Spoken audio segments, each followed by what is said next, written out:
श्री शिवाय नमस्तुभ्यम दोस्तों, मेरे चैनल में आप सभी का स्वागत है। महादेव की कृपा से आप सभी स्वस्थ होंगे, ये मैं कामना करती हूँ।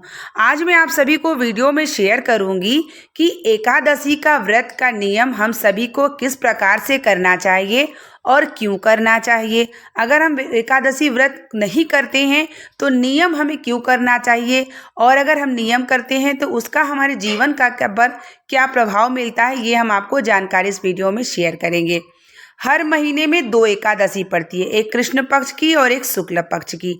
एकादशी का जो व्रत होता है, उस व्रत को हम करने का सबसे बड़ा कारण यही होता है कि जब हम 84 लाख योनि में आते हैं और जाने अनजाने हमारे मनुष्य तन से जो पाप होते हैं, उस पाप को हम समाप्त करते हैं और गृहस्थ जीवन में रह के हम एकादशी का व्रत करते हैं तो जाने अनजाने पाप भी समाप्त होते हैं और जब हम शरीर त्यागते हैं तो सीधा हम वैकुंठ को प्राप्त होते हैं।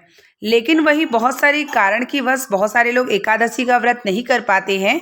जैसे कि मैं स्वयं जो है प्रदोष का व्रत करती हूँ तो एकादशी के व्रत का नियम कर लेती हूँ। तो एकादशी के व्रत का नियम क्या है? नियम इस प्रकार से है, जैसे कि आप दशमी की रात्रि से हम सभी को चावल का त्याग कर देना चाहिए, क्योंकि चावल में क्या होता है कि सारे पाप समा जाते हैं और जब आप चावल को ग्रहण करते हैं तो आप ही ऐसे ही पाप में और चले जाते हैं। यानी चावल में जब एकादशी के दिन पाप समा जाते हैं, जब आप चावल को स्पर्श करेंगे, भोजन में खाएंगे या भगवान को चढ़ाएंगे तो आप पाप से और जुड़ जाएंगे। तो इसलिए हम सभी को एकादशी का नियम का पालन कहा जाता है कि सभी को करना चाहिए। एकादशी के जो है व्रत का पालन करने से हमारे जीवन के जो पाप है न जाने अनजाने वह जो है समाप्त हो जाते हैं। तो एक नया नियम है कि हमें चावल का त्याग करना चाहिए दशमी की रात्रि से, और साथ ही दशमी की रात्रि से हमें लहसुन प्याज का त्याग, सात्विक भोजन का त्याग और ब्रह्मचर्य का पालन जरूर करना चाहिए। जब आप दशमी की रात्रि से एकादशी और द्वादशी तक यह नियम कर लेते हैं तो यकीन मानिए कि आपको एकादशी के व्रत के समान फल की प्राप्ति जरूर होती है। और एकादशी के दिन हमें क्या करना चाहिए? एकादशी के दिन अगर हम व्रत नहीं करते हैं तो उस दिन भी हमें भोजन में चावल, लहसुन प्याज, सात्विक भोजन ये सब कार्य करना है। साथ ही हमें नारायण की पूजा करना है, ब्रह्म उनको जो है पंचामृत से स्नान कराना है। इस दिन गौ माता को जरूर कुछ न कुछ ग्रहण कराना है। एकादशी के दिन हमें तुलसी जो है नहीं तोड़ना चाहिए, तुलसी ना ही स्पर्श करना चाहिए, क्योंकि तुलसी माता भी एकादशी के व्रत के दिन नियम करती थी नारायण को प्राप्त करने के लिए। तो इसीलिए कहा जाता है कि तुलसी पूजन की जाती है एकादशी के दिन, लेकिन उन्हें स्पर्श नहीं किया जाता। तो इसलिए एकादशी के दिन आप तुलसी भी स्पर्श ना करें और ना ही उन्हें तोड़ें। एकादशी के व्रत के दिन हम सभी को गौ माता की सेवा जरूर करना चाहिए, क्योंकि जब आप गौ माता की दर्शन कर लेती हैं तो आपको गौ माता के साथ साथ नारायण का दर्शन नहीं, सारे देवी देवता के दर्शन का प्राप्त हो जाता है।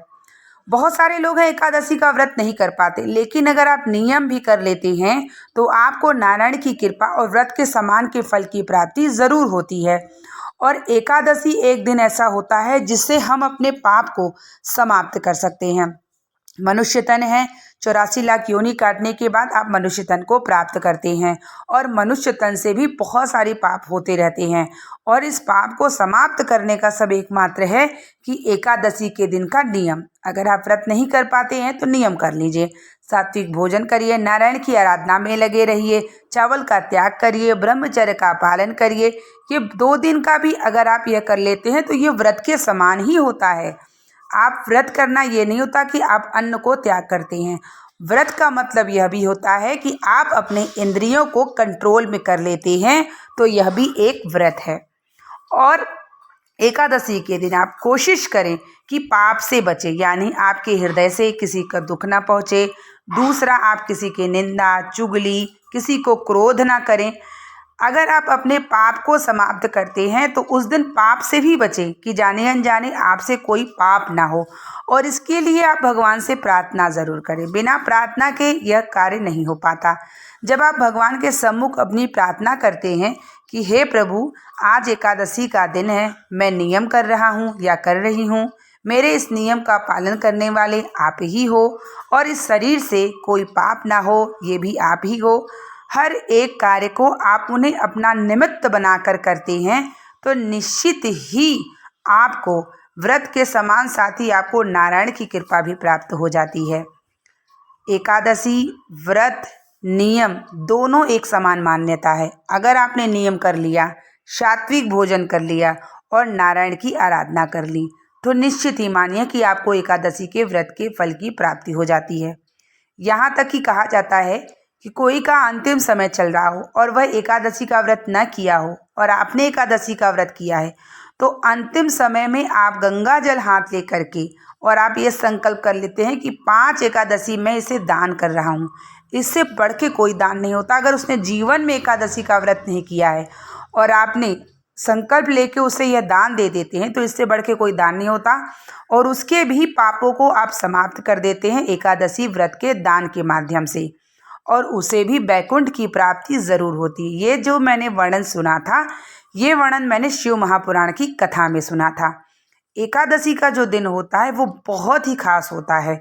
एकादशी और द्वादशी अगर दोनों दिन पड़ जाती है तो कहा जाता है कि अमृत योग मान्यता की जाती है कि अमृत योग होता है, तब एकादशी और द्वादशी का साथ हो जाता है और उस व्रत को कोई व्यक्ति कर लेता है तो उसे पूरे वर्ष एकादशी के व्रत के फल के समान की प्राप्ति हो जाती है, जिस दिन एकादशी और द्वादशी दोनों पड़ जाए।